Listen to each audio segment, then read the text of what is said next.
Hello and welcome to our news show about blizzards. My name is Josephine and today's news blizzards.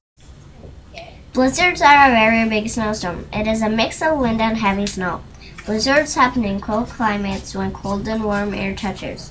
Blizzards are dangerous because it covers everything with snow and it is very cold.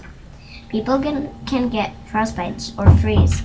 The best way to survive a blizzard is to have really warm clothes and to dig out. Stay safe. For Brimhall News, this is Josephine signing off.